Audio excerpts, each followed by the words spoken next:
नमो अरिहन्ताणं नमो सिद्धाणं नमो आयरियाणं नमो वज्रायाणं नमो लोये सव्वसागुणम्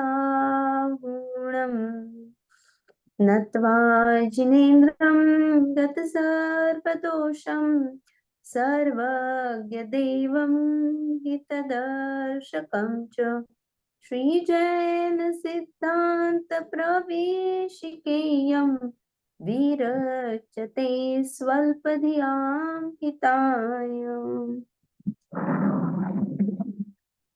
गुरुवर्य पंडित गोपाल दास जी बरैया कृत जैन सिद्धांत प्रवेशिका का हम अध्ययन कर रहे हैं। उसमें हम अभी पुद्गल द्रव्य का स्वरूप देख रहे हैं।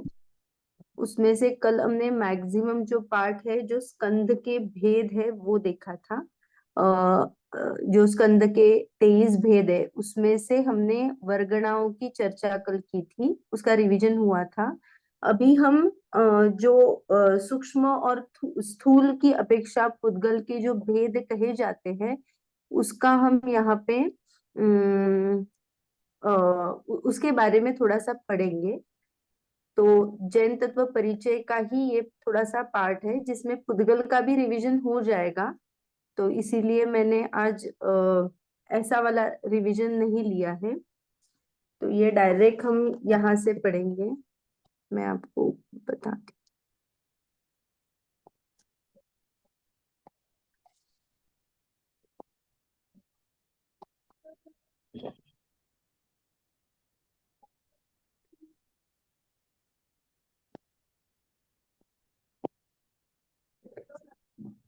शेयर हो रही है स्क्रीन, आपको दिख रहा है सभी को? जी जी जी। हाँ। पुद्गल द्रव्य का स्वरूप, हमने जीव द्रव्य का स्वरूप देखा, पुद्गल द्रव्य का स्वरूप। यहाँ पे हम दूसरे पैराग्राफ से, ये दूसरा पैराग्राफ थोड़ा पढ़ेंगे या फिर डायरेक्टली उसमें रिवीजन ही है। किसी ने कुछ पूछा क्या? नहीं दीजिए। हाँ। तो तो ये हम पढ़ेंगे। पहली लाइन छोड़ दीजिए। छह, विश्व में छह द्रव्य है, कोई भी दीदी एक पढ़ेगा। हाँ हम बोलिए। पढ़ विश्व हाँ में पढ़िए। 6 द्रव्य है। उसमें से जीव द्रव्य, धर्म, अधर्म, आकाश और काल, ये 5 द्रव्य हमें दिखाई नहीं देते। किसी भी इंद्रिय द्वारा हम उसे जान नहीं सकते। इन द्रव्यों को अरूपी कहा। माइक्रोस्कोप या इंफ्रारेड फोटोग्राफी से भी उनका अस्तित्व सिद्ध नहीं कर सकते। मात्र पुद्गल द्रव्य ही रूपी है। उसमें स्पर्श, रस, गंध, वर्ण आदि गुण है। उस द्रव्य को इंद्रिय द्वारा हम जान सकते हैं। जानने की शक्ति मात्र जीव द्रव्य में ही है। जिन इंद्रियों द्वारा जीव जानता है, वे इंद्रिय भी शरीर का ही भाग यानी अवयव होने से पुद्गल ही हैं। पुद्गल को मूर्तिक और अन्य 5 द्रव्यों को अमूर्तिक कहते हैं। हाँ, ये हमने रूपी और अरूपी और मूर्तिक और मूर्ति, ये चार हमने चीजें देखी थी। कि हम कहते हैं कि पुद्गल ही ऐसा द्रव्य है जिसमें स्पर्श रस गंध वर्ण होने से वह रूपी है। बाकी के जो द्रव्य है, धर्म अधर्म आकाश काल, तो आप अगर केवल अरूपी ज्ञान है। को साइड में रखेंगे तो उसको प्रूव करना बहुत डिफिकल्ट जाता है। क्योंकि ये कैसे है, दिखता नहीं है हमको, सामने दिखता नहीं है। जीव को हम कैसे एटलीस्ट शरीर माने जो दिखता है, ये शरीर के पीछे कौन है, या फिर जब शरीर डेड हो जाता है तो उसमें कोई तो था, इस अपेक्षा से हम घटित करके बता तो सकते हैं कि जीव द्रव्य होता है, उद्गल द्रव्य होता है। लेकिन धर्म अधर्म आकाश काल, ये कहीं पे भी नहीं दिख सकते हैं। माइक्रोस्कोप ले लो, कुछ फोटोग्राफी के जो अल्ट्रा लाइट्स रहते हैं, वेव्स रहते हैं, कुछ भी आप बहुत सारे एक्सपेरिमेंट करने के बाद भी हम उनको सिद्ध नहीं कर सकते। उसकी सिद्धता हम कैसे सिद्ध करते हैं केवल ज्ञान से। केवल ज्ञानियों ने जाना है, वो वीतरागी है, तो वो झूठ क्यों बोलेंगे। इस ऐसे तर्क और अनुमान से हम इसकी सिद्धि करते हैं। फिर यहाँ पे जो बताया कि पुद्गल द्रव्य क्या है, रूपी है, उसमें क्या है, जो हम इंद्रियों से जानते हैं वो भी इंद्रिया एक शरीर का ही भाग है, और वो क्या है, पुद्गल है। तो हमें जो इंद्रियों से ज्ञान हो जाता होता है, तो जानने वाला तो मैं हूं, लेकिन ये इंद्रियों द्वारा मैं जानता हूं। तो ये ज्ञान जो है इंद्रियों और मन के द्वारा जो हम जानते हैं, वो मति श्रुत ज्ञान होता है। नॉर्मली सभी को मति श्रुत ज्ञान ही रहता है। अवधि ज्ञान किसी किसी को होता है, मन पर्याय ज्ञान भी हो सकता है, ऐसे है, लेकिन मति श्रुत ज्ञान पहले स्टार्टिंग में होता ही। पुद्गल को मूर्तिक कहा, और बाकी के अन्य द्रव्यों को क्या कहा, अमूर्तिक कहा। अमूर्त। जी। हाँ, आगे पढ़ते हैं। जीव में जीव में स्पर्श रस गंध वर्ण शब्द आदि नहीं है, परंतु जीव अपने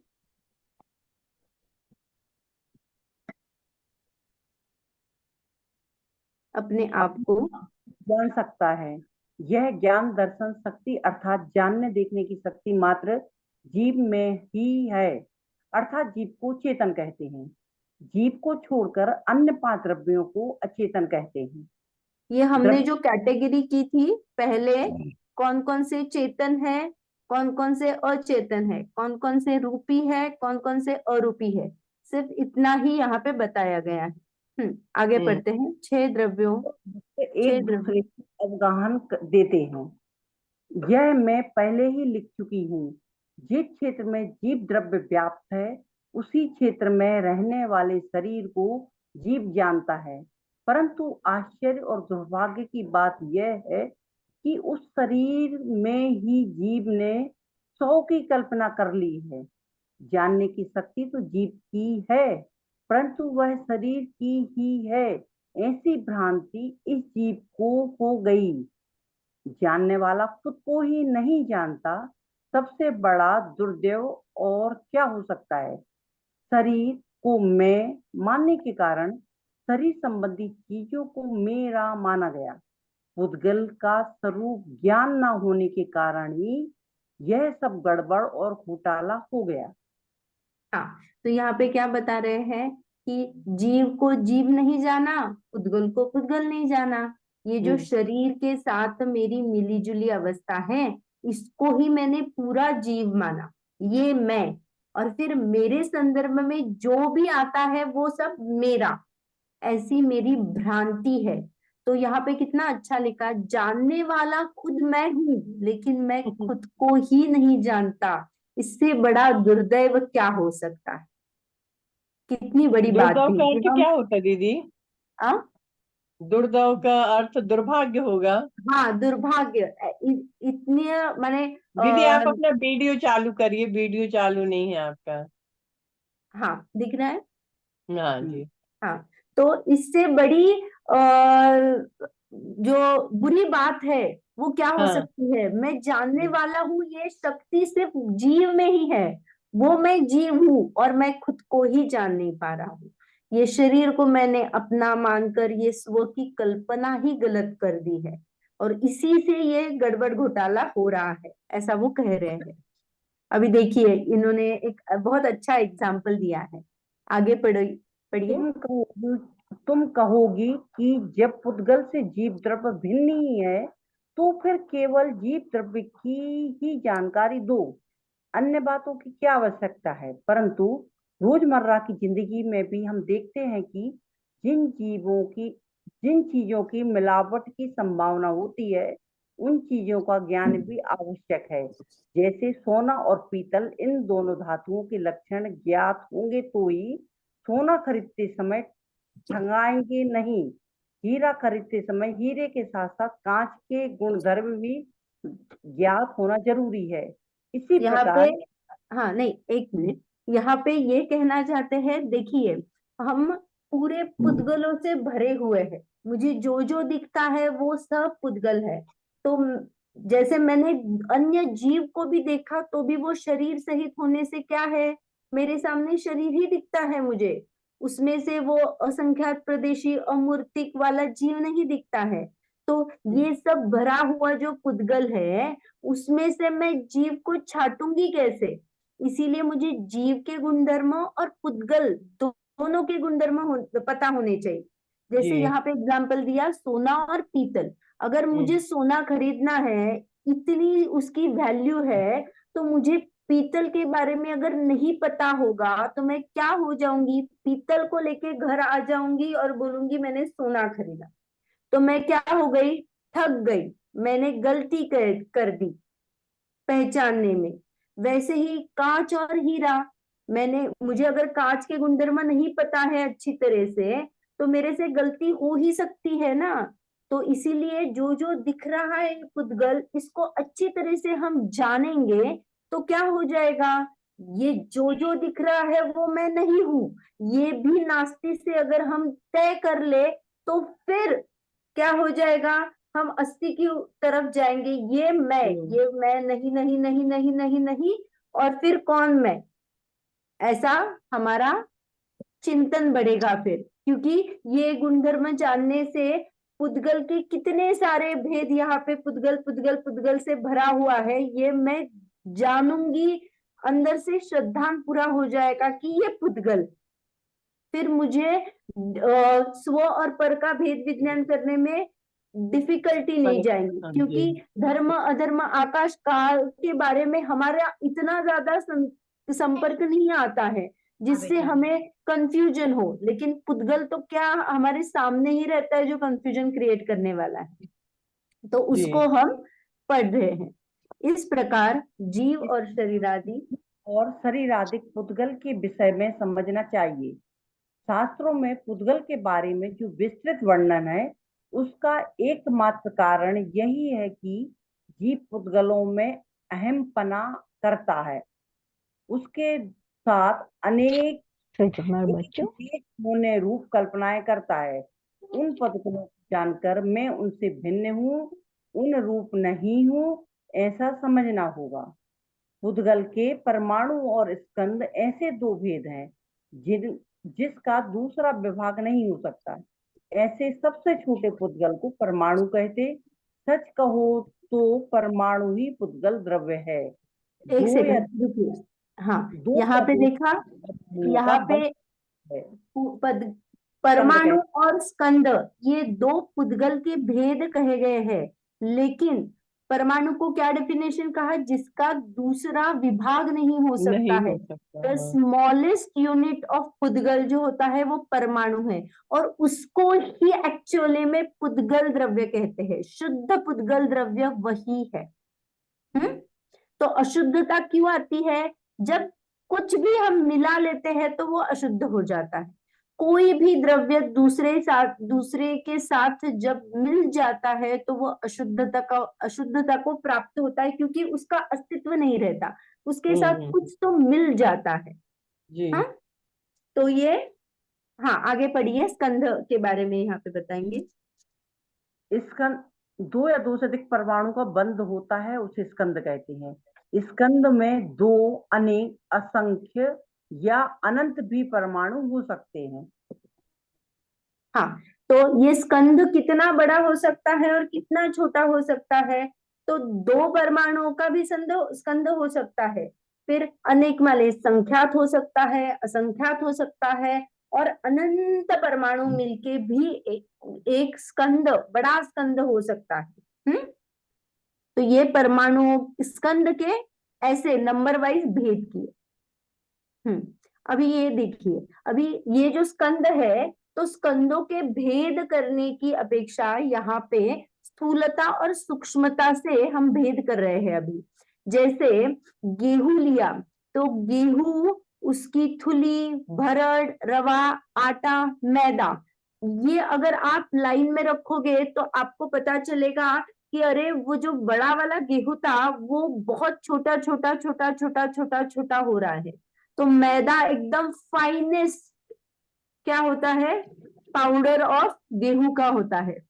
तो जी ऐसे जो है वैसे ही हम पुद्गल में स्थूलता से सूक्ष्मता की ओर देखने वाले हैं कि स्थूल जो हमें दिखता है वो तो स्थूल है, वो जो ये जब टेबल है या कुर्सी है, लकड़ी है, ये सब क्या है, स्थूल है जो आंखों से दिखता है। तो सूक्ष्म ऐसे कौन कौन से पुद्गल है जो हम पकड़ नहीं पाते हैं, या उसमें भी कुछ ना कुछ ऐसे वेरिएशंस है जो हमें दिखते हैं लेकिन पता नहीं ये पुद्गल है। तो ये हम अभी देखने वाले हैं। स्कंदों के भेद, पहला भेद है स्थूल स्थूल पुद्गल। पढ़िए। मैं पढ़ू हाँ मैं पढ़िए, पढ़ू पढ़िए पढ़िए। वह एक स्थूल स्थूल वह पुद्गल स्कंद जिसके दो टुकड़े करने पर भी अ, दो टुकड़े करने पर फिर से आपस में पूर्ववत नहीं जुड़ सकते, जैसे पर्वत, लकड़ी, कोयला, बाल आदि। हाँ 2 तो नंबर। यहाँ पे, हाँ एक मिनट, एक एक देखेंगे। तो ये स्थूल में क्या हो जाता है, मैंने उसको भेद दिया, उसके टुकड़े बना दिए, तो मैं उसको पूर्ववत नहीं कर सकती। हाँ फेविकॉल लगा के आप जोड़ने को कहेंगे, लेकिन वो पूर्ववत था क्या, अखंड जो हो गया वैसा था क्या, नहीं, उसमें जुड़ान है लेकिन वो पूर्ववत नहीं हुआ। तो ऐसा जो है, पाषाण का खंड किया, या फिर आप पत्थर को छन्नी से ये करते हो, तोड़ देते हो, तो ये जो अलग अलग पीसेस हो जाते हैं उसको उसको हम जोड़ नहीं पाते, या जोड़ने पर भी पूर्वरत नहीं होते। ऐसे सभी को स्थूल स्थूल स्कंद कहते हैं। उसके एग्जाम्पल बहुत सारे हैं, जो कि यहाँ पे कुछ कुछ गिने हैं, पर्वत, लकड़ी, कोयला, बाल, या फिर अपने इसमें भी अगर हम ये किताब ले लो, पन्ने ले लो, तो ये सब क्या है, स्थूल स्थूल के उदाहरण है। अभी दूसरा भेद है स्थूल। वह पुद्गल स्कंद जिसके 2 विभाग तो हो सकते हैं और फिर से एकत्रित करने पर पुनः पूर्ववत एक में हो जाते हैं, जैसे पानी, तेल, दूध आदि द्रव पदार्थ। हाँ तो ये जो हमने क्या किया, अब ग्लास में पानी था, उसको मैंने क्या किया, डिवाइड किया, आधा पानी दूसरे ग्लास में लिया, तो क्या हो गया, वो उसका भेद हो गया, विभाग हो गया। लेकिन जब मैं फिर से उसको उसी ग्लास के पानी में अगर पानी डालूंगी तो उसमें भेद दिखेगा क्या, नहीं, वो पूर्ववत नहीं। एक में हो जाता है। ऐसे द्रव पदार्थ जो भी है अपने आसपास, वो सब क्या है, स्थूल पुद्गल है। हाँ, हाँ। तीसरा भेद तीसरा है तू, यहाँ पे देखना, हाँ सूक्ष्म। हम स्थूल से स्टार्ट हुए हैं, तो अभी हाँ, जब नीचे नीचे जाते हैं सूक्ष्मता की ओर जा रहे हैं, तो ये जो तीसरा भेद है वो स्थूल सूक्ष्म है। हाँ। हाँ पढ़ी। वह पुद्गल स्कंद जो आंखों से दिखाई देता है परंतु हाथों से पकड़ा नहीं जाता, जिसके टुकड़े भी नहीं कर सकते, जैसे प्रकाश, अंधार आदि। हाँ तो अगर मैं आपको कहूंगी कि आंखें बंद कर दो, तो आपको जो भी दिखता है, तो क्या होता है हमारे सामने, अगर कुछ भी आता है, आप मन से भी ट्राई करोगे तो कुछ ना कुछ आकार आ जाता है, वो छोड़ दो। लेकिन जब अंधेरा दिखता है, तो अंधार दिखा ना कुछ, तो ये अंधेरा या फिर उजाला, ये भी पुद्गल का ही भेद है। पुद्गल का ही भेद है। हाँ चौथा हाँ पढ़ाएगी? हाँ नहीं, ये क्या हो गया, स्थूल स्थूल से सूक्ष्म, माने स्थूल सूक्ष्म में आकाश और अंधेरा, अंधकार आदि आता है। अभी नेक्स्ट जो चौथा है वो सूक्ष्म स्थूल है। हाँ पढ़िए। वह पुद्गल स्कंद जो आंखों से दिखाई नहीं देता परंतु अन्य 4 इंद्रियों द्वारा जाना जा सकता है, जैसे हवा, सुगंध, स्वाद, आवाज आदि।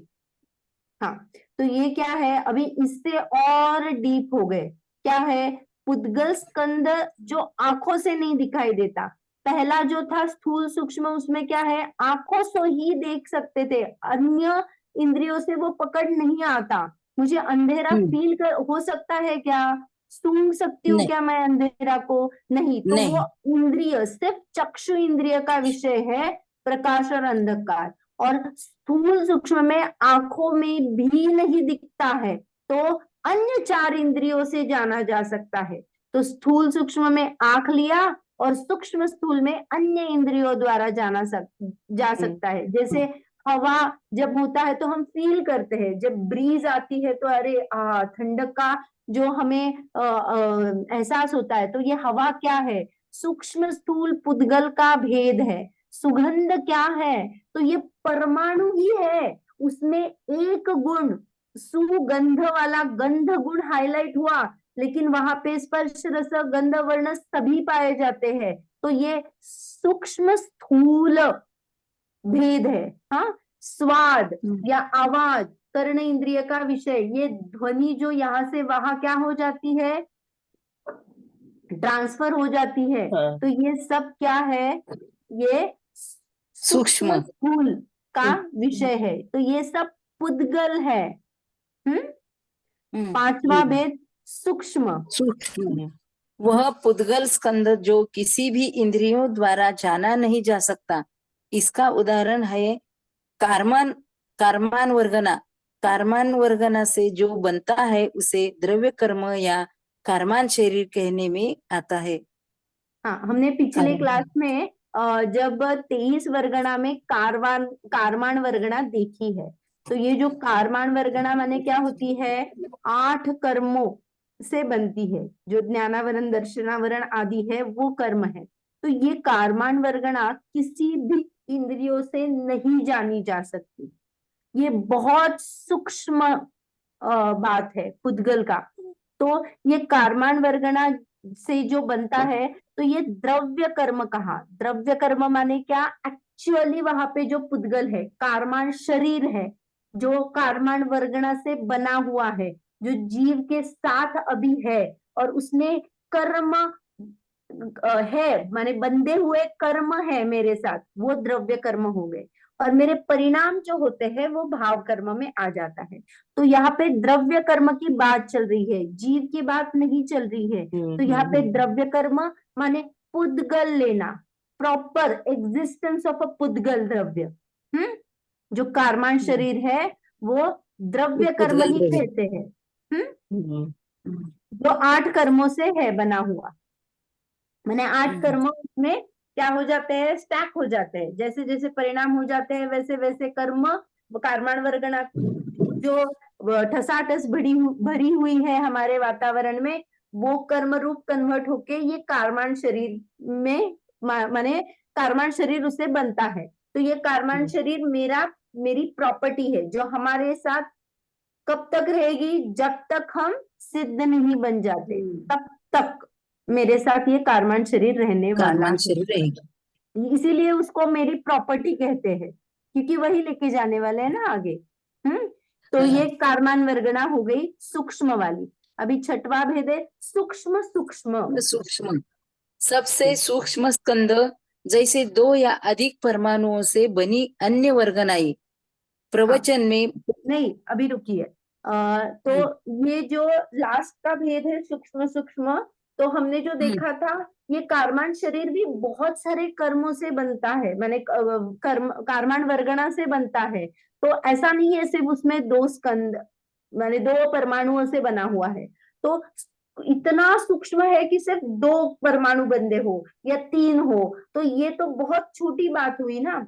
तो ये सूक्ष्म सूक्ष्म में 2 या अधिक परमाणुओं की छोटी सी जो रचना होती है, जो वर्गणा हमें नहीं काम में है, जीव के साथ उसका कोई संबंध नहीं है, लेकिन वातावरण में पाई जाती है। ये जो पुद्गल के है परमाणु, तो एक्चुअली क्या होता है? स्कंद और परमाणु का ऐसे स्थलांतर इंटरचेंज होता रहता है।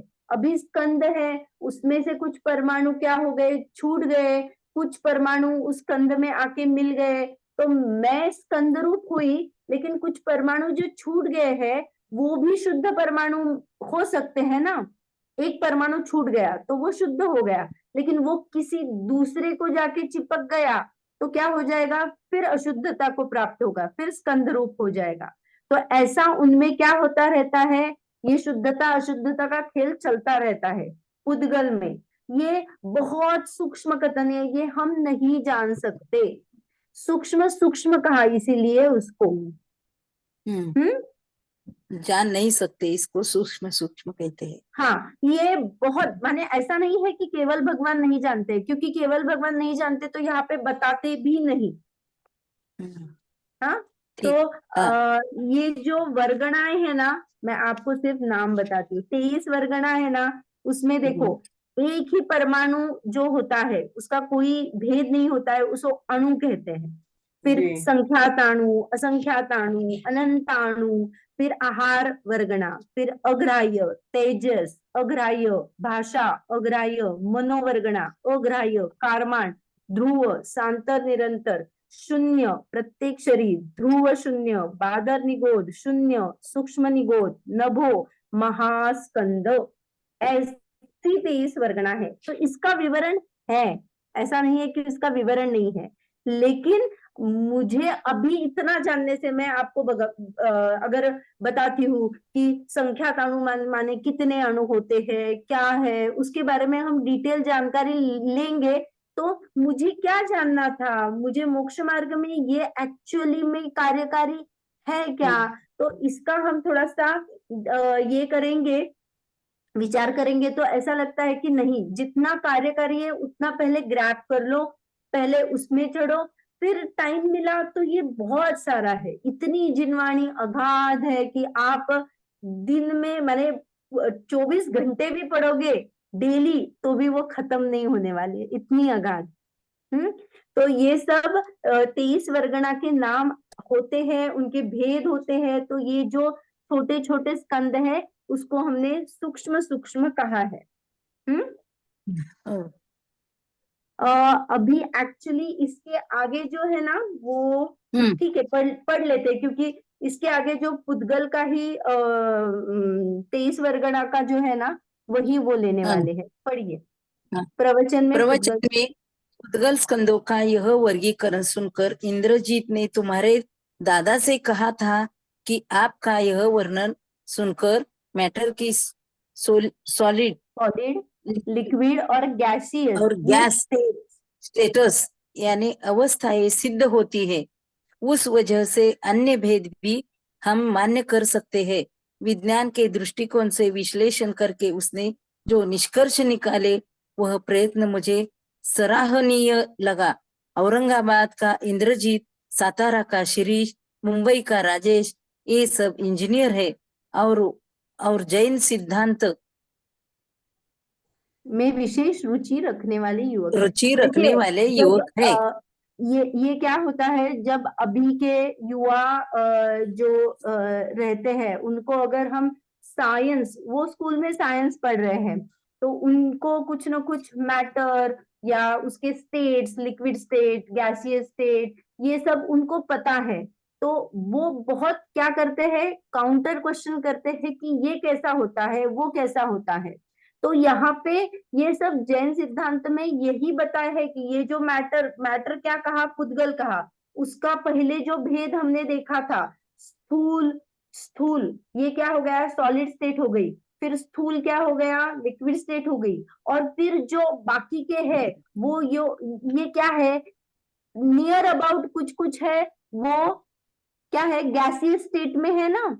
जैसे ये सुगंध तो हवा, और ये जो सूक्ष्म स्थूल आ गया ये गैसीय स्टेट है, ये चक्षु इंद्रिय का विषय है। तो ऐसा उनको ऐसा लगा कि अरे जिनवाणी में ये कथन आया है और हम साइंस से क्या करते हैं, उसको मिलान करते हैं, तो उनको कहीं ना कहीं श्रद्धा बैठती है। अगर ऐसे हम उनको काउंटर क्वेश्चन करने जाएंगे ना, तो उनको इतनी इजीली वो ये नहीं करते हैं, एक्सेप्ट नहीं करते हैं उन चीजों को, क्योंकि उनको ऐसा लगता है कि साइंटिस्ट ने क्या किया है, उनको प्रूफ किया है, तो कुछ ना कुछ तो बेस होगा। लेकिन यहाँ पे जो कथन आता है उसमें भी सत्यता क्यों है, ये हम अभी माने जो सर्वज्ञता है, वितरागता है, कैसे आई है, तो इससे यह पता हो जाता है ये अनादि से चला हुआ है। साइंटिस्ट को अभी पता चला तो उनका इन्वेंशन हो गया, लेकिन ये पूर्वापार से आया हुआ ज्ञान। अभी आगे बढ़ते हैं। हाँ रुकिए, हाँ। यहाँ पे स्थूल सूक्ष्मता की अपेक्षा से इन स्कंदों के दूसरे प्रकार से भेद किए गए हैं, जिसमें आहार वर्गना, तेजस वर्गना, भाषा वर्गना, मनोवर्गना और कारमान वर्गना आदि 22 भेद है। यहाँ पे 23 ही भेद लेना, उन्होंने अणु को उसमें गर्भित किया होगा इसीलिए 22 लिखे हैं, लेकिन बहुत सारे जिनवाणी में देख के माने तेईस ही जो, है। हाँ तो 23 भेद ही आते हैं, उन्होंने कोई तो एक भेद गर्भित किया होगा इसीलिए 22 कहे हैं।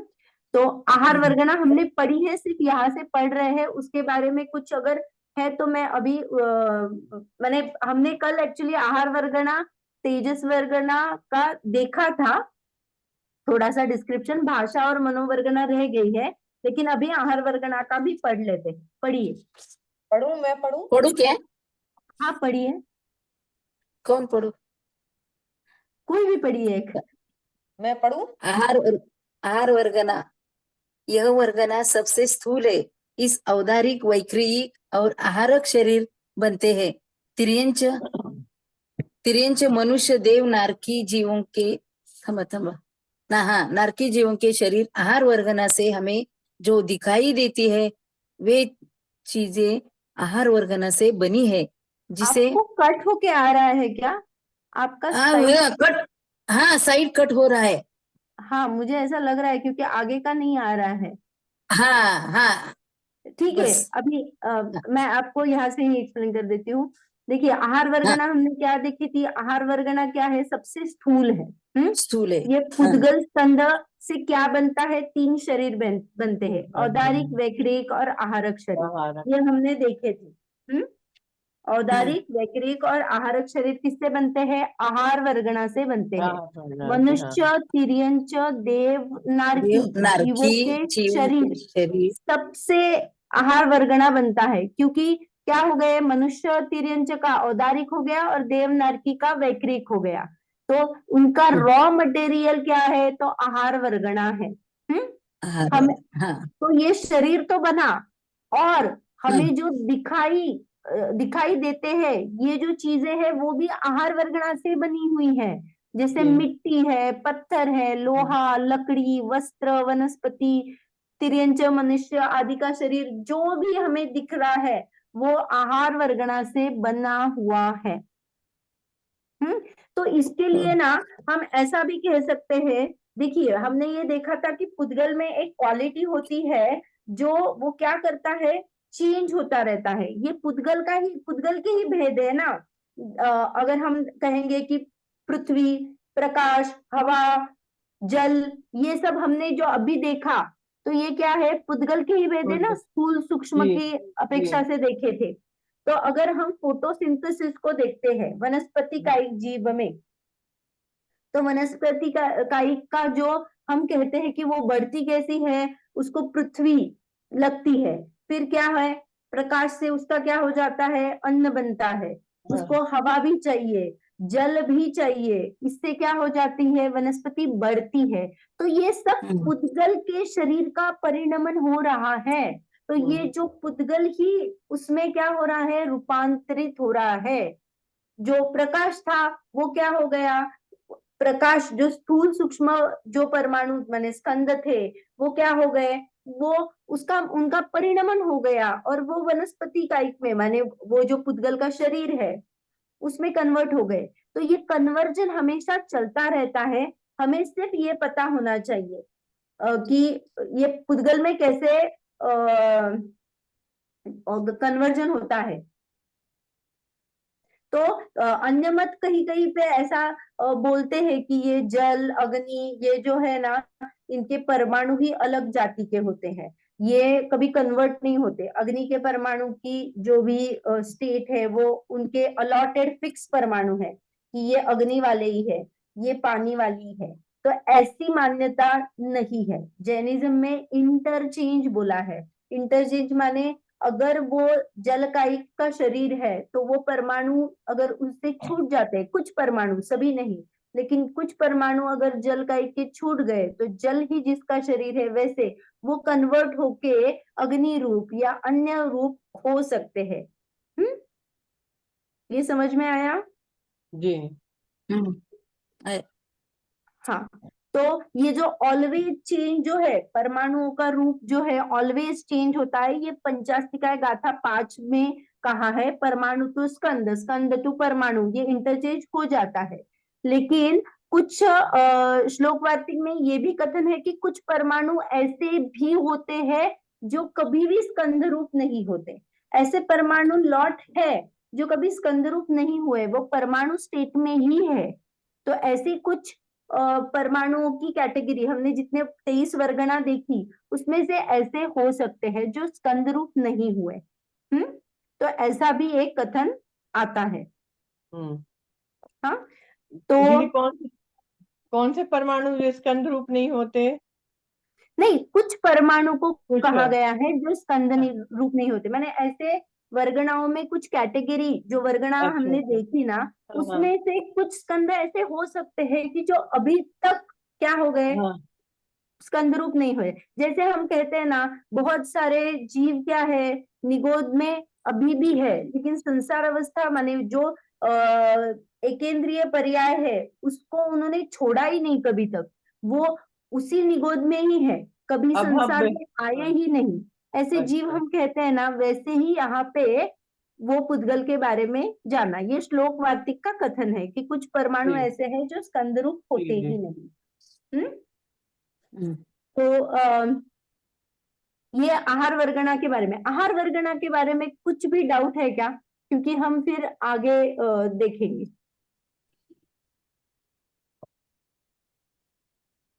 नहीं है। नहीं है तो हम आगे चले।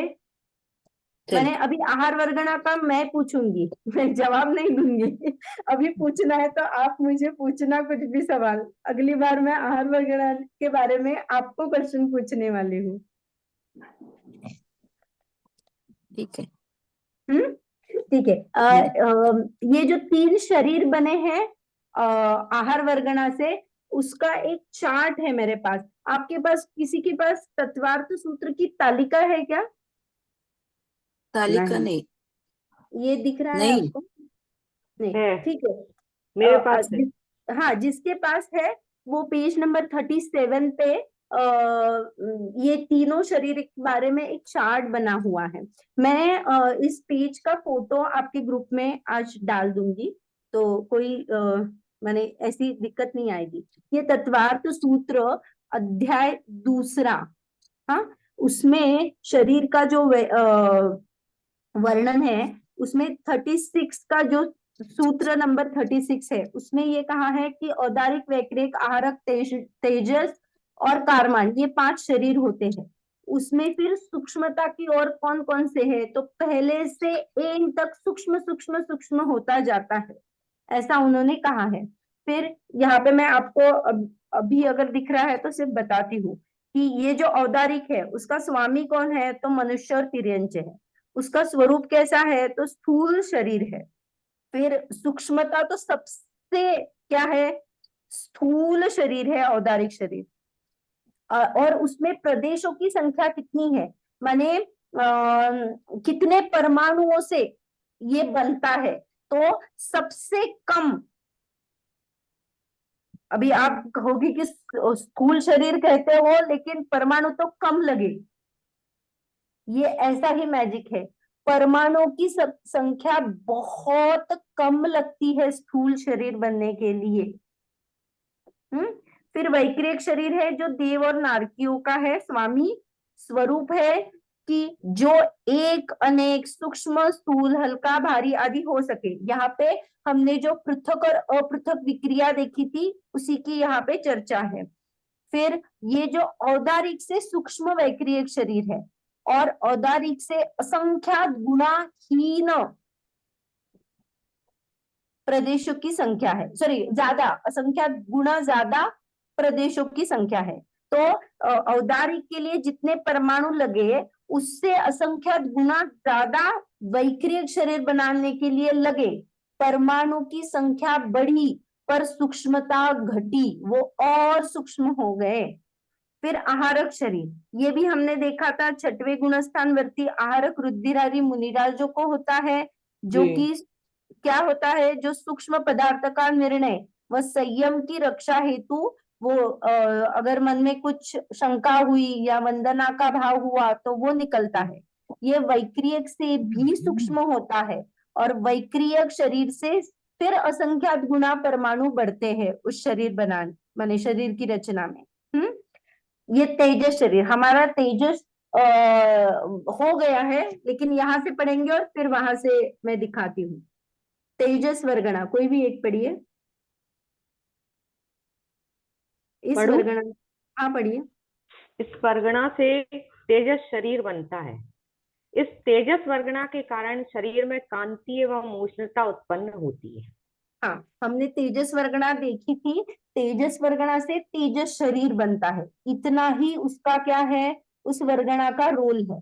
तेजस शरीर बना तो ये जो तेजस शरीर है वो सभी संसारी जीवों में पाया जाता है, इसीलिए स्पेसिफिकली संसारी कहा। सिद्धों के नहीं होता है, सिद्ध अशरीरी है, कोई तेजस नहीं है, कोई कारमान शरीर नहीं है। तो ये सभी संसारी जीवों में पाया जाता है, जो 3 शरीरों को कांति देता है। यहाँ पे स्पेसिफिकली तेजस शरीर का कार्य बताया, जो 3 शरीरों को कांति देता है। कौन से वो 3 शरीर है? कांति देता है। आहार वर्गना, औदारिक वैक्रिक आहारक। बहुत बढ़िया। हमने जो आहार वर्गणा से बने हुए 3 शरीर देखे थे, हाँ, हाँ, औदारिक, हाँ। वैक्रिक और आहारक, आहारक। उनको ये कांति देने का कार्य कौन करता है? तेजस शरीर करता तेजस है। शरीर, हाँ। आहारक से सूक्ष्म होता है और आहारक से अनंत गुणे परमाणु इसमें होते हैं। तो परमाणुओं हाँ। की संख्या अगर मैं अभी तक कहूं तो सबसे ज्यादा किसमें है? तो तेजस शरीर में है, और सबसे कम किसमें है? तो औदारिक शरीर में है। अभी यहाँ पे भाषा और मनो है, लेकिन हम कारमान वर्गणा पढ़ देते हैं ताकि वो क्या हो जाएगा, यहाँ का टेबल खत्म हो जाएगा, फिर मनो और भाषा में आ जाते। कारमान वर्गणा, इस वर्गणा से इस वर्गणा से कारवाण शरीर बनता है। इससे भी सूक्ष्म अन्य वर्गणाएं हैं। उद्गल के बारे में इतना जान लेने पर कई बातें हमारी समझ में आती हैं। शरीर आहार वर्गणा से बनता है, वाणी भाषा वर्गणा से, मन मनोवर्गणा से और कर्म कारमाण वर्गणा से बनता है। ये सभी पुद्गल के ही भेद होने के कारण अचेतन है। किसी भी वर्गणा में ज्ञान दर्शन अर्थात चैतन्य नहीं है। ज्ञान जीव का ही गुण धर्म है। हाँ रुकिए। हाँ, तो अभी हमने जो देखा कारमान वर्गणा, तो कारमान वर्गणा से जैसे तेजस वर्गणा का था, तेजस वर्गणा से तेजस शरीर बनता है, वैसे ही कारमान वर्गणा से कारमान शरीर बनता है। तो ये भी किसको होता है? तो सभी संसारी जीवों को होता है। ज्ञानावरण आदि कर्मों का जो समूह होता है उसे क्या कहा? कारमान शरीर कहा। सबसे सूक्ष्म है। इन सबसे जब कंपेयर करते हैं तो ये जो 4 है, औदारिक, वैक्रिक, आहार और तेजस, इससे हम कंपेयर कर रहे हैं कारमान शरीर। तो कारमान शरीर सबसे सूक्ष्म है। सबसे ज्यादा परमाणु किसमें होते हैं? तो कारमान शरीर में होते हैं। तेजस से भी अनंत गुणे। तो मैक्सिमम नंबर ऑफ परमाणु कौन से शरीर में पाए जाते हैं? तो कारमान शरीर में पाए जाते हैं। तेजस से भी अनंत गुना ज्यादा। तो ये क्या है? ये शरीर के बारे में हमने देखा। उसमें से तेजस और कारमान शरीर की विशेषता हमने पिछली बार देखी थी कि तेजस शरीर और कारमान शरीर, इसके 3 पॉइंट आते हैं। उसमें एक तो होता है ये अप्रतिघाती होता है, जैसे मैंने किसी से रुकता नहीं, अड़ता नहीं। ये आहारक शरीर भी हमने देखा था कि किसी से रुकता नहीं, अड़ता नहीं, माने वो थ्रू किसी से जा सकता है। हाँ, और ये क्या है? जीव को तेजस और कारमान का संबंध अनादि से चला आ रहा है, संसार अवस्था में वो बना रहता है और सभी संसारी जीवों में पाया जाता है। कौन से 2 शरीर? तेजस और कारमान शरीर। हाँ जी। हाँ, तो अगर मैं कार्बन नहीं, हमने तेजस शरीर के बारे में भी देखा था। उसमें क्या देखा था? तेजस शरीर अभी जो हमने यहाँ पे पढ़ा वो कौन सा था? अनिस्तरण था का निस्तरण था? अनिसरण, कांति वाला था और अनिसरण था। हाँ, ये अनिस्तरण था, और वो जो क्या है, कभी भी निकलता नहीं बाहर, वैसा वाला था। और जो निस्सरण तेजस शरीर होता है वो बाहर निकल सकता है, भावलिंगी मुनि को ही होता है। और वो औदारिक, माने औदारिक शरीर का ही पार्ट है, वो आहार वर्गणा से बना होता है। ये हमने पिछली बार देखा था। शुभ और अशुभ ऐसे दो उसके भेद है, ये भी हमने पिछली बार देखे थे कि क्रोध से कारण निकलता है तो वो अशुभ होता है, गुणस्थान गिरता है वो भस्म कर देता है। फिर बाएं कंधे से निकलता है, सिंदूरी वर्ण का होता है, बिलाव आकार का होता है। तो ये हमने पिछली बार देखा था अशुभ का। और शुभ का भलाई उपकार करने में, या दुर्भिक्ष महामारी आती है तो करुणा भाव से ये शरीर निकलता है। तो किसमें? छठे गुणस्थान वर्ती मुनि के ही निकलता है, लेकिन छठा गुणस्थान कायम रहता है। दाएं कंधे से श्वेत वर्ण का शुभ आकार का ये क्या निकलता है? पुतला निकलता है। तो ये हमने पिछली बार देखा था, निस्सरण और अनिस्सरण वाला। तो अभी तेजस शरीर में भी कोई डाउट नहीं है या कुछ है? दीदी शुभ आकार कैसा? देखिए मैं बहुत दिन से क्लास की नहीं, इसलिए मेरे को थोड़ा सा नहीं समझ नहीं, यहाँ पे ऐसा कोई स्पेसिफिक ये नहीं है कि शुभ आकार, लेकिन तीर्थंकर के शरीर पे भी बहुत सारे चिन्ह रहते हैं, या फिर जो चक्रवर्ती इंद्र पदों के भी शरीर पे कुछ कुछ चिन्ह रहते हैं, तो वैसे वाले आकार को शुभ आकार कहते हैं। जो कुछ कुछ जैसे हम अभी ओम को या स्वस्तिक को ऐसे को शुभ मानते हैं ना, वैसे कुछ आकार है। यहाँ पे स्पेसिफिकली एक आकार नहीं बनाया है। जैसे अशुभ में बिलाव के आकार का वहां पे स्पेसिफिकली बताया है ना, वैसे वहां पे सिर्फ शुभ आकार ऐसे कहा गया है। उसमें कोई स्पेसिफिकली बताया नहीं है कि इन इन आकार का है। हम्म।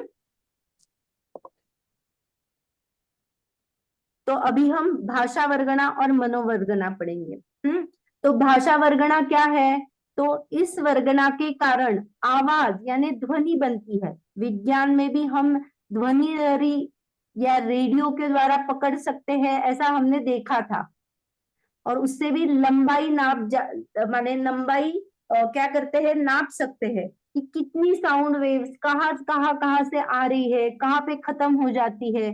जैसे देखो अभी यहाँ पे कोई रेडियो स्टेशन लगा, मैं और कार में कहीं दूसरी जगह पे गई, तो एक सर्टेन टाइम ऐसा आ जाता है जहाँ पे वो स्टेशन का गाना खत्म हो जाता है, या फिर जो भी वहां पे चल रहा है उस स्टेशन पे वो खत्म हो जाता है। उसके आगे मुझे वहां पे नहीं पता चलता। ये ध्वनि लहरी जो है वो सब भाषा वर्गणा है। उसमें हमने देखा था कि भाषा वर्गणा जो है वो अनक्षरी और अक्षरी रहती है। तो अनक्षरी जो है बादल का साउंड, या फिर जो कि पंछियों प्राणियों की जो आवाज है वो अनक्षरी साउंड है। और अक्षरी जो है जो कि ये व्यंजन स्वर आदि से बना होता है। तो ये भाषा वर्गणा हो गया। फिर आगे है मनोवर्गणा। मनोवर्गणा में क्या है कि इस पुद्गल स्कंद से द्रव्य मन की रचना होती है। ये द्रव्य मन क्या है? तो ये अभी हम सूक्ष्मता को देखेंगे तो भाषा और भाषा वर्गणा तो हम एटलीस्ट किसी इंस्ट्रूमेंट से नाप सकते हैं, लेकिन ये उससे भी सूक्ष्म है। तो ये मनोवर्गणा है जो कि द्रव्य मन अष्टदल कमल के आकार का है, छाती में उसका स्थान है, हृदय स्थान पर कहते हैं। ये बीच में रहता है ना हृदय स्थान पर, तो ये है। लेकिन ये किसी भी इंस्ट्रूमेंट से हम पकड़ नहीं सकते हैं। परंतु सूक्ष्म होने के कारण ऑपरेशन के समय भी अंदर कुछ भी नहीं दिखाई देता। विचार, संकल्प, विकल्प, स्मरण, उपदेश का ग्रहण आदि कार्य मन के द्वारा चलते हैं। उससे उसे जानने का कार्य तो जीव ही करता है। हम करते भी है। मेरे मन में ऐसा विचार आया, कैसे कहते हैं हम? मेरे मन में ऐसा विचार आया, मैंने ये सोचा, अरे मुझे याद आया। आप जो कह रहे हैं मैंने अच्छी तरह से पकड़ा उसको, मैंने ग्रहण किया। तो ये जो सब कार्य है ये किसका है? मनोवर्गणा का है। इससे क्या हो जाता है? ये मन बनता है। जो हम इंद्रिया 5 कहते हैं और एक मन जो अनिंद्रिय कहते हैं ना, तो ये मन जी। उससे बनता है, मनोवर्गणा से बनता है। पिछली बार हमने देखा था ये मनोवर्गणा में कुछ तो निमित्त कहते हैं। तो कौन कौन से कर्मों का निमित्त होता है उसमें? तो ज्ञानावरण, वीरांतराय, कश्यक्षम और अंगोपांग नाम कर्म। ये जो अष्टदल कमल आकार ये जो है ना, ये नाम कर्म है। उसमें भी अंगोपांग नाम कर्म कहा। हाँ, हाँ, अब अंगोपांग का अर्थ क्या होगा दीदी? देखिए, हमारी बॉडी में हम अगर डिफाइन करते हैं तो अंग और उपांग कहते हैं। ये हाथ, पैर, सिर, हमारा टॉर्सो माने छाती, बैक, ये जो मुख्य मुख्य है उनको अंग कहते हैं। और अच्छा। ये हाथ की उंगलियां या फिर फेस में जो आंख है, गाल है, ये सब उपांग आ गए। उसके ही पार्ट आ गए। अंग के पार्ट को उपांग कहते हैं। उपांग कहते हैं, हाँ। हाँ, तो ये मन किसी मेन पार्ट नहीं है ना अंग का, तो इसलिए उसको उपांग यानी अंगोपांग नाम कर्म से ये क्या हो जाता है? ये उसका भेद है, माने इससे उसकी रचना हो जाती है। ये कर्म निमित्त होते हैं ना, निमित्त नैमित्तिक संबंध है ना। ये क्लियर हुआ? जी। अभी सिर्फ एक छोटा प्रश्न पूछती हूँ। आप सोचो कि हम अभी वर्तमान में या फिर ये जो संसारी जीव है उनमें से सबसे ज्यादा एक साथ कितने शरीर जीव को हो सकते हैं? शरीर हमने 5 देखे, औदारिक, वैक्रिक, आहारक, तेजस और कारमान। ये 5 शरीर हमने देखे। उसमें से एक जीव को मैक्सिमम कितने शरीर हो सकते हैं? 3 दो। शरीर। 3 दो और आगे भी हो सकता है। आहार, कार्बन और मनुष्य, औदारिक, तिर्यंचल, औदारिक। मैं यहाँ पे आहारक। शरीर का जो है ना, यहाँ पे शरीर था क्या? आहार, कर्मण और औदारिक 3 शरीर होते हैं। 4 शरीर। नहीं नहीं, ये देखिए, यहाँ पे ये 3 तो शरीर दिख रहे हैं आपको, औदारिक, हाँ। वैक्रिक और आहारक। आहारक, हाँ। हाँ, और फिर तेजस वर्गणासा का तेजस शरीर और नीचे कारमान वर्गणा का कारमान शरीर। हाँ, तो ये तेजस 5 कारमान। शरीर में से एक समय में जीव को कितने हो सकते हैं? 3 शरीर होते हैं। 4 शरीर हो 4 सकते हो हैं। सकते हैं। 4 हो सकते हैं। ओके, जिसका कहना है 3 शरीर, वो पहले बताइए कौन कौन से शरीर हो सकते हैं? आहारक, आहारक, औदारिक और औदारिक, तेजस। कौन कौन से वैक्रिक, शरीर? आहारक, औदारिक। औदारिक और तेजस। आप 3 वाले कितने लोग हैं? कार्बन भी रहेगा। कम से कम आहारक, 3 और औदारिक, अधिक से अधिक 4। तेजस, कार्बन 4 रहेंगे दीदी। 4, कम से कम ओके। 3 और ज्यादा से ज्यादा 4। हाँ, नहीं, अभी जो हाँ। बात कर रही थी कम से कम 3 वाले कौन कौन से हैं? जी दीदी। हाँ, बोलिए कौन कौन से 3 शरीर आप बोलना चाहते हैं? मिनिमम 3 वाले। आहारक, तीन। औदारिक और औदारिक, तेजस। तेजस और कारमान। औदारिक, वैक्रिक आणि तो कारमान, आहारक। आहारक, तेजस तो कारमान। ओके, आहारक, तेजस और कारमान। नहीं, आहारक, औदारिक। वैक्रिक आणि औदारिक। औदारिक। औदारिक, तेजस, कारमान कम से कम रहते हैं और आहारक, विक्रिया वो जो हाँ। आहारक शरीर होता है ना। हाँ, ये आपने मुनिराज की बैक्टीरिया तो बात। नारकी और देवों का होता बैक्टीरिया तो। नहीं नहीं, रिद्धिया आपने ये पकड़ा। देखिए, अभी उन्होंने क्या कहा? औदारिक शरीर तो होता है। छठे गुणस्थानवर्ती मुनिराज है, वो अगर उनका आहारक शरीर बना तो उनको एक और शरीर बना, औदारिक भी है, आहारक भी हो गया, और कारमान और तेजस तो बना रहता है, तो हाँ उनके 4 शरीर मैक्सिमम हो गए। ये समझ में आया? जी हाँ हाँ, हाँ कौन जी कौन से 4 शरीर बोले? औदारिक, आहारक और आहारक, तेजस। तेजस, कारमान। कारमण। हाँ, औदारिक, आहारक, कारमान और तेजस। दूसरी एक विवक्षा में ये भी कह सकते हैं कि विक्रिया विक्रिया। रिद्धि से जो मुनिराज को बना, तो हाँ। वो उनको जो शरीर है, तो वो भी हम तेजस, कारमान, औदारिक और विक्रिय वैक्रिय शरीर नहीं बोले, वो विक्रिया से बना हुआ शरीर कह के जो रिद्धिधारी मुनिराज है उनको कह सकते हैं। ऐसे चौथे की भी माने 4 में 2 विवक्षा आती है। तो लेकिन मिनिमम जो कहे तो मिनिमम कितने शरीर हो सकते हैं? 2। 2। तीन। तीन। ओके, 2 किसको 3 कहना है? 3 कौन? 3 विग्रह ही हो गति। सकते हैं। बोलेंगे। हाँ, बहुत बढ़िया। हमने पिछली बार विग्रह गति देखा था। विग्रह मैं तो गति में कोई शरीर नहीं रहता। कौन हाँ। सा? 9 कर्म वाला। 9 कर्म किससे बनता है? औदारिक, कारमण। वैक्रिक, आहारक। तो ये जो आहार वर्गणा से बने हुए शरीर है वो विग्रह गति में नहीं रहते, वहां पे सिर्फ कारमान शरीर और तेजस शरीर रहता है।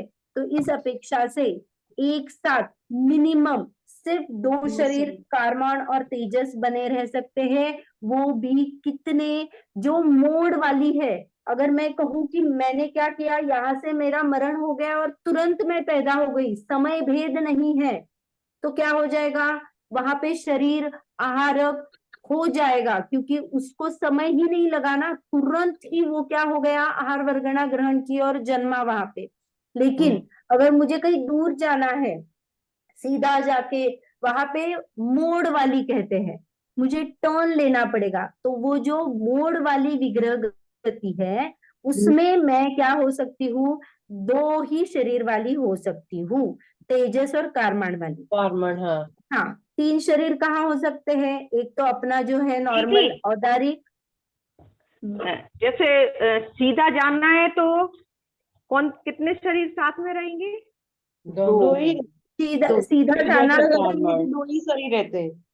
हाँ, सीधा जब जाना है ना, अच्छा। माने उसको रुजु गति कहते हैं। विग्रह हाँ। गति में भी भेद है, ये मोड़ वाली और रुजु गति। रुजु गति माने मुझे एग्जैक्टली यहाँ से मेरी आयु खत्म हुई और तुरंत ही उसी समय में मेरा क्या हो जाएगा, क्योंकि वो स्ट्रेट है ना, मुझे समय भेद नहीं लगता है उसमें, मैं तुरंत ही आहार वर्गणा को ग्रहण कर देती हूँ उसी दीदी, समय। लेकिन उसके साथ कारमान तो रहता है। तो नहीं नहीं, ये 9 कर्म वर्गणा वाला कहते हैं। कारमान और तेजस शरीर हमेशा ही रहता है, तो 2 ही हो गई, लेकिन वहां पे औदारिक शरीर नहीं है, आहारक शरीर नहीं है, कोई अन्य शरीर नहीं है, वैक्रिक शरीर भी नहीं है। इसी अपेक्षा ये दोनों सिर्फ शरीर कहाँ रहते हैं? तो विग्रह गति में, जहां पे मुझे मोड़ लेके जाना है, क्योंकि अगर मैं मोड़ नहीं लूंगी और तुरंत जाऊंगी तो मैं तुरंत ही आहार वर्गणा लूंगी और औदारिक शरीर या वैक्रिक शरीर बना लूंगी, तो उसमें मुझे गैप नहीं मिलता, फिर मुझे 3 ही शरीर हो जाएंगे। लेकिन मुझे वो गैप क्रिएट कर रहा है, मानो मैं मैं यहां से नहीं बता सकती, नेक्स्ट क्लास में आपको बताऊंगी वो तिरछा मोड़ कैसे होता है। तो हाँ ये दीदी, मोड़ कौन माने, किस गति में जाने के लिए मोड़ लेते हैं, थोड़ा सा ही डिटेल में समझा देना। हाँ, मैं नेक्स्ट क्लास में आपको हाँ हाँ डायग्राम स्लेट लूंगी और फिर आपको डायग्राम में बता दूंगी। जी ये जी 3D जी। है ना, आप सोचो ना, एक रूम से दूसरे रूम में जाने के लिए मुझे मोड़ लेना पड़ता है ना, मैं सीधा दीवार को लांग के तिरछा नहीं जा सकती ना। तो हाँ हाँ वैसे हाँ। ही ये जब लोक है वो 3D है, तो मैं हर बार सीधा नहीं करती हूँ। जैसे मैंने एक पॉइंट पे हूँ, मुझे यहाँ पे पहुंचना है, यहाँ पे तो मैं तिरछी आ सकती हूँ, तो मुझे नीचे आना पड़ेगा और फिर साइड में आना पड़ेगा। हाँ, ये हाँ, समझा हाँ, क्या? तो ये जी। मोड़ वाली हो गई। अगर मुझे यहीं पे आना है तो उसी समय मैं आ जाऊंगी और आहार वर्गणा ग्रहण कर जाऊंगी, तब मेरे पास 2 शरीर नहीं रहते, मेरे पास 3 शरीर हो जाएंगे। लेकिन हम जब 2 शरीर बोलते हैं तो यहाँ से मैं यहाँ तक आ जाऊंगी, और फिर जब यहाँ आ जाऊंगी डेस्टिनेशन पे, फिर मैं आहार वर्गणा ग्रहण करूंगी, और फिर क्या हो जाएगा, मेरा शरीर बनना स्टार्ट हो जाएगा। तो तेजस और कार्बन रहते हैं ना साथ में? हाँ, हाँ, विग्रह हमेशा गति में, रहेंगे। विग्रह गति में तेजस और कार्बन 2 ही शरीर रहेंगे। तो एक साथ एक जीव को कितने शरीर हो सकते हैं? तो मिनिमम 2 शरीर हो दो। सकते हैं, तेजस और कार्बन। कब? कार्बन मोड़ वाली विग्रह विग्रह गति गति में, में। हाँ। हाँ, फिर 3 शरीर कब हो सकते हैं? तेजस, कार्बन और दारिक, जो कि मनुष्य तिर्यंचक का जीव है। और कौन सा ऑप्शन है? तेजस, कार्बन, वैक्रियक, जो देव और नारकियों का शरीर है। और मैक्सिमम चौथा शरीर कब आ जाता है? तब जब आहारक रुद्धिरारी, जो छठवें गुणस्थान मुनिराज है, उनका स्वतः का औदारिक शरीर है, लेकिन आहारक वृद्धि होने से उनका एक आहारक शरीर भी बन जाता है। तो ये 4 शरीर वहां पे हो जाते हैं। दीदी हमको लिखा दो ना, पहले 2 शरीर होते हैं वो विग्रह गति में होते हैं। कार्बन सॉरी, विग्रह गति में, विग्रह विग्रह गति में 2 शरीर होते हैं। हाँ, जो कौन सी विग्रह गति? मोड़ वाली विग्रह गति में। हाँ फिर 3 हाँ। शरीर कहाँ पे होते हैं? तो मनुष्य और एक तिर्यंचक मिनट के। दीदी, कौन से होते हैं? तेजस और कार्बन होते हैं ना विग्रह हाँ, गति में। हाँ, तेजस और कार्बन से। और 3 शरीर? तेजस, कार्बन, औदारिक। औदारिक लेते हो तो मनुष्य तिर्यंचक के जीव, और वैक्रियक लेते हो तो देवनारकी के शरीर। ये 2 तो फिक्स है अभी, तेजस और कार्बन अभी आगे के लिए हाँ हमेशा वो तो लगता है। फिक्स है। औदारिक लिया तो मनुष्य तिर्यंचक, वैक्रिक लिया तो देवनारकी, और जो आहारक शरीर है वो स्पेसिफिकली मुनियों का। छठवें गुणस्थानवर्ती मुनिराज को बनता है। हम्म। ये क्लियर हाँ। होगा? हाँ, तो हमने आज पूरे 23 जो भेद है हमारे वर्ग, किसके? पुद्गल स्कंद के। के। पुद्गल की। पुद्गल के जो वर्गणा है उनमें से सभी वर्गणा देखी। आहार वर्गणा, तेजस वर्गणा, भाषा वर्गणा, मनोवर्गणा और कार्बन वर्गणा। ये इतने का ही विवरण क्यों आता है? क्योंकि जीव के साथ इनका निमित्त नैमित्तिक संबंध है, और जीव मोक्ष के लिए अग्रसर होना माने होना चाहता है, और उसकी भ्रांति यही है कि उसने उस पुद्गल को, जीव माने शरीर को अपना माना है। ये भ्रांति दूर करने के लिए शास्त्रों में इन 5 ही वर्गणाओं का कथन आता है। ये क्लियर हुआ? इसका प्रश्न आ सकता है कि सिर्फ इतने ही वर्गणाओं का क्यों विवरण आया है? तो अपेक्षित आंसर यही है कि उनका जीव के साथ निमित्त नैमित्तिक संबंध है। जीव की भ्रांति होती है कि ये शरीर मेरा है, वो भ्रांति दूर करने के लिए ये पुद्गल कौन कौन से है, क्या क्या भेद है, ये अगर हम पकड़ पाएंगे तो ये भूल क्या हो जाएगी, हम सुधार सकेंगे। इसीलिए इन्हीं 5 का वर्णन मुख्यतः से जिनवाणी में आया है।